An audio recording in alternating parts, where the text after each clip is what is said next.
So our research focus is first of all, we go for really basic questions, fundamental questions. We use this model organism C. elegans, as I mentioned to you, and then we ask, like,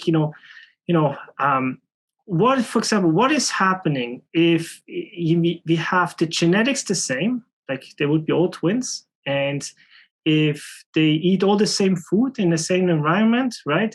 Would they all age the same and they die at the same time? And the answer is no, right? Even though the genetics is the same, right? The genes that you have, and the food that I eat and the temperature exposed to and everything that is exactly the same.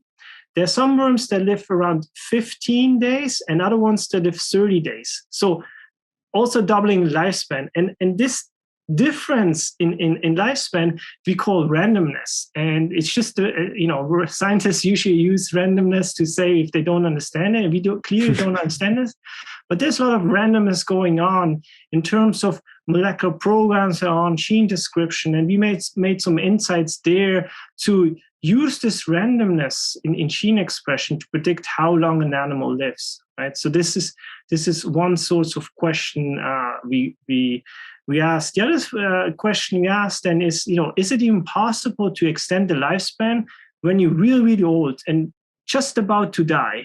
Is it even possible to extend the lifespan? Because all those drugs and interventions you do, right, you want to take when you're 60, 70, right, and increase your health and lifespan. But nobody in the world has actually shown that this is impossible, because we have genetic mutations that are there from birth, or we can do some interference, but these interferences are usually done when the animals is pretty young, so young adults, teenagers, right? And then they live longer. So we re-engineered C. elegans so that we can degrade this DAF2 gene, this insulin IGF-1 receptors, and so we could give a drug and it would just degrade that one. When we do this in young age, then we have a doubling lifespan.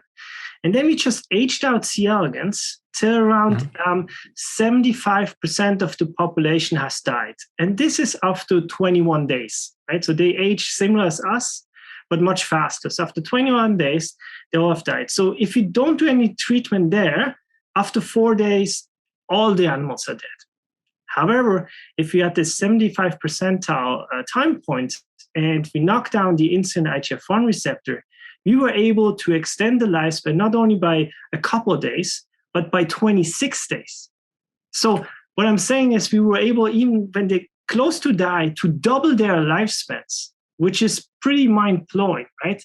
And so now one question in our lab is going on to figure out, like, what is happening there? Do we just extremely slow the aging process? Do we even reverse aging? Could it be like, the animals could just reverse and it's like, okay, I'm young again, and go in there? And so these are fundamental questions we're trying to attack, which could inform us like how these interventions would work and if they even convert to old age.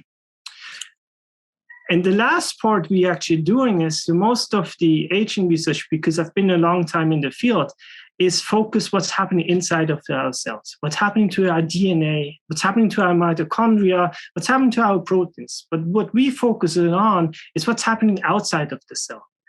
And so since we are multicellular organisms, we have 37 trillion cells, right? They have all to stick together and communicate with each other, right, from organs. And so there are proteins outside the cell that are called the extracellular matrix. So the extracellular matrix is this network that is interlinked together that holds your organs together. And for example, one of the big molecules there are collagens. And I'm sure you guys have heard of collagens. This is what makes if you decrease our collagens, our skin starts to wrinkle, right? And you have the skin sagging. So you see the natural process that's going on with aging with these extracellular matrix proteins. And so now we're trying to really to understand the fundamental basics, how they're molecular regulated, how they're maintained, right? Because they need to maintain. We see this in longevity interventions that they are, better maintained, they're more youthful, they look much younger from the appearance, the animals, right?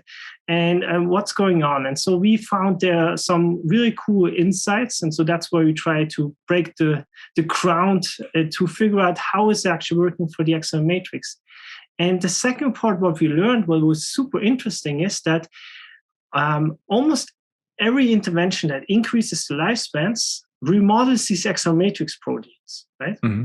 And so we were thinking like, if that's happening, then if we take drugs that increase lifespan, those drugs should also remodel the extracellular matrix, right?